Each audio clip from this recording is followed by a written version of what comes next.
Matthew here from MiniWarGaming.com, and I'm pretty excited right now because I just found out the Necron FAQ has been released. So I want to talk about it really quickly, about the few rules that have been clarified, and some of them that have actually been changed slightly. But overall, I have to say I am very happy about this FAQ because I think I agree with everything that's in it. It did change a couple things, but even what they changed, I agree with. So hold on one second, I'm going to grab it because it's printing off right now. So here's the FAQ version 2.0. There's a few changes to the rules. I agree with pretty much all of them though. Times arrow, for example, instead of nominate one enemy model in base contact to just be removed, you nominate one enemy non-vehicle unit. So just make sure you can't do it to tanks or walkers and all of that. So that's fine.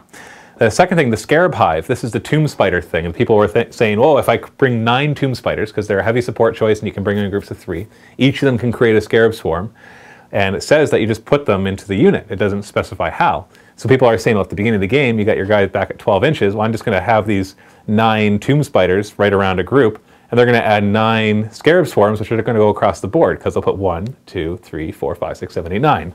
And then they get to move and charge, and so within the first turn, they're like deep in the ranks of all the vehicles on the other side, which I thought was ridiculous. So obviously they FAQ'd that to say that when you add them, they have to be in coherency with at least one base that hasn't been created this turn. So you do still get to gain a bit of space, because it's 2 inches plus the size of the base, which is about, what are they, 1.5 inches, 40 millimeters?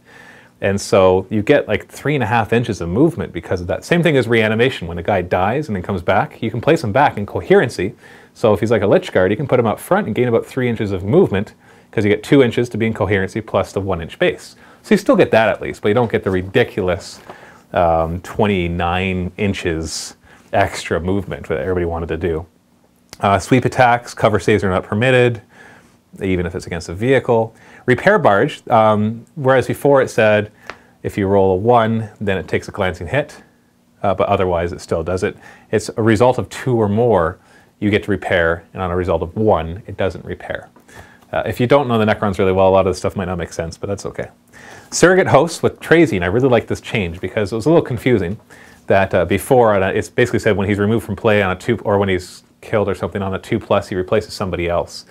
And then people are saying, well, can you still make a reanimation roll for the person who's coming or replacing? And you're thinking, well, he should be able to, because otherwise you don't get to make a reanimation rolls when somebody dies. But they've changed it so that he first, when he dies, makes a reanimation roll.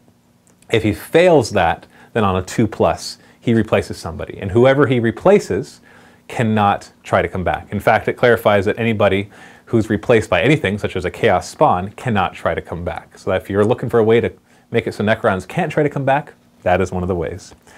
There was one for the Tesla weapons as well, that it can't arc unless it actually hits something, meaning at least one of its shots hit. So then we get into the FAQ, where basically it clarifies some of the ever-living reanimation protocol stuff, and I'm happy to say that I was pretty much right on every account. In fact, no, I was right on every account. What I said was, if it's ever-living, it gets to try it. Yeah, I don't care if it's the whole squad is wiped out, because the wording was it must be placed back into its unit, and if it can't follow any of these, then it's destroyed. So people are saying, well, it can't be placed back into its unit, so it must be destroyed.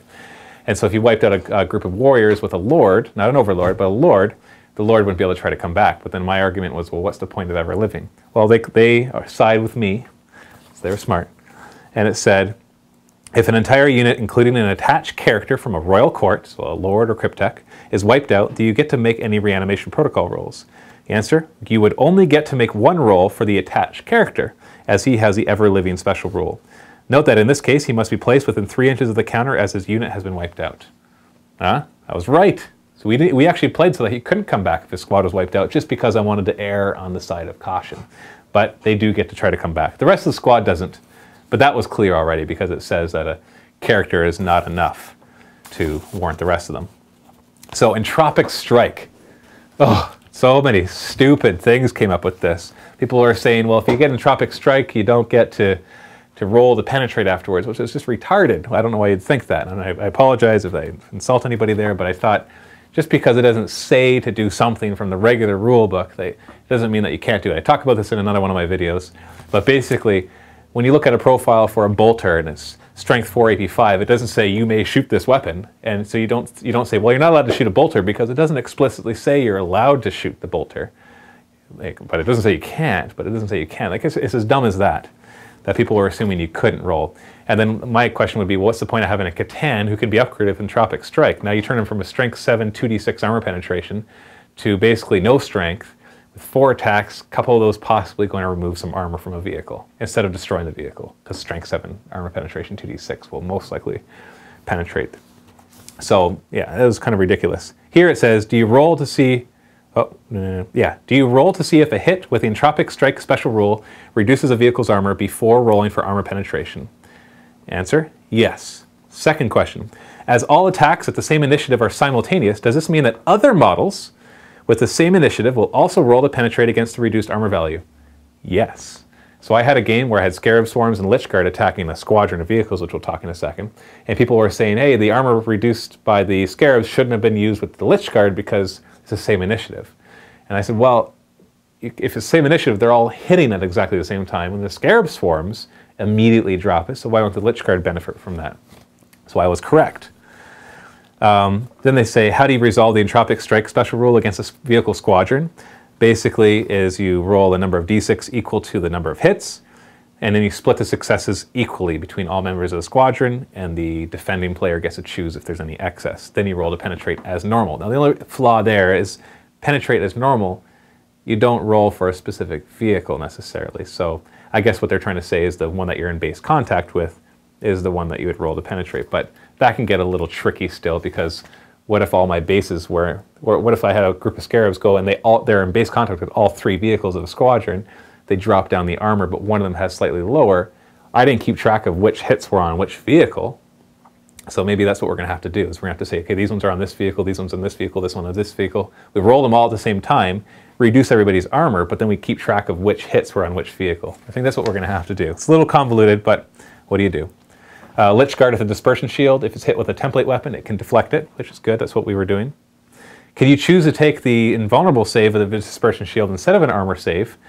Let's say the weapon is only AP 4 or AP 5. And the answer is no. You always have to take the best save. So only AP 3 weapons and better are going to have the potential to be bounced back. So don't worry if you're a bunch of orcs charging in, shooting your sluggas, they're not going to bounce those shots back into your face. I don't know why you'd want to take the 4+ though, unless it was a really strong shot anyway, because you're taking a bit of a risk just to get a tiny bit of gain. Here's a cool one. Death marks, who are, here we are. If they choose an independent character as a target, so the one that they get a 2+2, will they wound any unit he joins on a 2+? And the answer is yes. So if I target your independent character with the prey, the hunters from outer space or whatever, from hyperspace, and I get to wound him on a 2+, then I also wound the unit he joins. But it clarifies the next one, if the independent character leaves that unit, you don't wound that unit on a 2+. Catan shards don't have to take difficult terrain tests. It clarifies the whole writhing worldscape, the whole dangerous terrain, difficult terrain, and basically puts it in favor of the Necrons. If you're making a difficult terrain test and you have the writhing worldscape Catan upgrade, then you have to take a dangerous terrain test. Whether it talks about it being counting as difficult terrain or just making a difficult terrain test, any of the rules that make you roll for difficult terrain, however it works, you will have to roll for dangerous terrain. Whip coils, it explains that if you have an initiative boosting piece of gear, that gets added on to initiative 1. So whip coils drop your initiative down to 1, but you can still, like Furious Charge, will still bring it back up to 2. Can you add spiders? Can spiders add scarabs to a model that's locked in combat? The answer is yes. The Death Ray. Okay, a lot of people were being ridiculous with this. If you have a unit of 10 guys and the ray passes over 3 of them, how many get hit? And people are like, oh yeah, all 10, because the wording in the rulebook says the number of models in the number of models in the unit underneath the line. So you could actually take that to mean either the 3 or all 10. And I thought it was obvious it was 3 because it's strength 10 AP 1. If it was like strength 4 or strength 5, I could see, oh, yeah, there's a bit of confusion. Strength 10 AP 1. Their answer, if it passes over 3 models out of 10, how many hits does that unit take? 3. That's right. Now it's not, the wording is there because those 3 models aren't the ones that have to take the hit. So it's trying to word it in such a way that you can't snipe out something.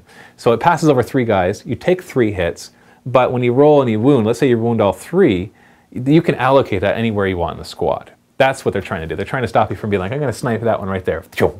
as you go through. There's an independent character in there or something like that. Does a Necron Overlord on a Catacomb command barge benefit from Furious Charge on sweep attacks? And are sweep attacks close combat attacks? And the answer is no to both questions. But it does benefit from all Wargear. So I still think that Trazyn's Emphatic Obliterator is going to be able to obliterate a lot of guys with that if you wanted to. Oh, here's an interesting one. What is the arc for the Gauss Flare Array? Turns out that, once again, my idea was right. I don't have one in here. Basically, let's say this sprue right here, let's say we've got the 5 guns along here. What I said is that they're hull mounted. So hull mounted is 45 degrees, but there's 5 of them. But they all fire at the same target. And it never talks about only firing the ones that can see it. So what I did is I put a 45-degree angle here and a 45-degree angle here. And then anything within that would get fired at from all of them. And it turns out I'm right. It says that they're each hull mounted, but that if you are in line of sight of one of them, then all of them can fire at you. So that's essentially what I said right there. It says, as it is mounted on the hull, it will have a 45-degree arc of fire. It should actually be 90 degrees, 45 and 45, but they mean 45 degree like on each side. However, it is slightly unusual in that it has multiple gun barrels. As long as you can draw a line of sight along one of them, you can target the unit, so the whole thing can fire. Emotech stuff. If Trazyn causes a wound and then is killed, does this Emphatic Obliterator still work? And yes, the answer is yes. If there's nobody left for Trazyn to take over, what happens? It just doesn't come back. I thought that was obvious. Can you fire at a vehicle that's affected by mine in the machine? You get to take over a vehicle for one shooting phase. Can it fire at itself? And the answer is no, which I thought was pretty obvious. Okay, here's some stuff. Mine Shackle Scarabs. This is the other big one. If a single model meaning like an independent character or a monstrous creature, fails a leadership test caused by Mine Shackle Scarabs, will his attacks be resolved against himself? The answer is yes. It seemed pretty obvious to me, but people were going against that. If an independent character has joined a unit and is affected by Mine Shackle Scarabs, will his attacks be resolved against the unit he has joined? And the answer is yes. So you can hit himself, or you can hit the unit. It's really your choice. So that's right. I was right with the Mine Shackle Scarabs there. What armor value will lance weapons roll against when firing at quantum shielding? The answer is 12. That's how we always did it, although we didn't really have lance. But I always, it says that it adds 2 to your armor value until you get a penetrating hit. And the lance weapon treats all higher than 12 as 12, so that works fine. If your model carrying a resurrection orbit is removed, do you still get the benefit from it? And the answer is yes for that phase only. So you still get a chance for him to come back. And the same phase that you're basically rolling for him to come back, everybody gets his resurrection orb benefit. As soon as he no longer comes back, you lose it. Can you use a Veil of Darkness instead of moving onto the board when a unit arrives from reserve? And the answer is yes. So you give a Cryptek Veil of Darkness and they're in reserve, they come in, he can deep strike. I think that is it. Oh, here's a couple things at the Royal Court. If you attach a Royal Court to Death Marks, do they get the 2+ to wound the Hunters from Hyperspace? The answer is yes. If you attach a Royal Court to Death Marks, can they deep strike? The answer is no. And you can have different Harbingers in the same Royal Court. It's just it clarifies that they can all have the same weapon. So you can have a bunch of Harbingers of Destruction with Strength 8 AP2 weapons in the same Royal Court. They just can't all take the same Wargear. And then here's the last one. If I have 2 Royal Courts, can one model from each be attached to the same unit? The answer is yes. That's how we've been playing it, because the wording makes it seem pretty obvious. So let's say you have a warrior squad, and you have 2 overlords, and you have 2 Royal Courts, one with a Cryptek and one with a Lord. Could you put the Cryptek into that squad and the Lord into that squad? And the answer is yes, because the wording is that in a Royal Court, guys can split off and join Warriors, Immortals, Death Marks, and Lichguard, but you can't have 2 guys from the same Royal Court. It doesn't say the same, it just says from the Royal Court join the same squad. But then if you have another Royal Court, then that's the Royal Court. And so the FAQ clarifies that, yes, you can have 1 from each. So the benefit of bringing 2 Overlords is you can actually stack up Royal Court members. And I've been doing that with Lichguard, giving them giving Lichguard, put an Overlord in there with a War Scythe, Resurrection Orb, that kind of stuff, and then attach on another Lord with a War Scythe, and with Mine Shackle Scarabs. So you got 2 guys with Mine Shackle Scarabs in there, and then throw a Cryptek in there with some sort of either like Gaze of Flame, which is defensive grenades, or the one electricity one where they take strength 8 hits when they charge in. You can really do some neat combos, but you got to bring 2 Overlords in order to do that. Okay, that's long enough. Those are my thoughts on the Necron FAQ. There's still a few things that aren't really answered. I made a video a while back about Entropic Strike. or Entropic touch and feel no pain. Like if I wound you and you fail that save, but you make your feel no pain, do you lose your armor save? And I did it as a joke because I thought it was funny, kind of finding that hole in the rules. But everybody, like a lot of people, agreed with me, saying, yeah, you would lose the armor save, but you still get feel no pain. And I thought that was funny. They didn't clarify that in here. They should have, because I think it's an important question to answer, because it actually falls into other rules as well, like acid blood for Tyranids. When you do an unsaved wound on a guy with acid blood, you have to take an initiative test or take a wound because his blood spurts out at you. Well, what if he had feel no pain? He did an unsaved wound, but he makes his feel no pain roll. Does he still get his blood spitting out at you?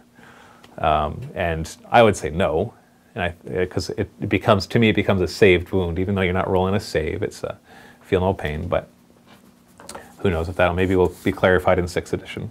All right, that's it. Go and read it if you want more clarification. And leave your comments below. Do you like the FAQ? What do you think should be added to it? What do you think should be changed? And let's just talk about it. If you want to rant about it, if you want to, scream and shout about it that you don't like it, if you think they're overpowered, let me know. I'd love to see that in the comments below. This is Matthew from MiniWarGaming. Happy wargaming.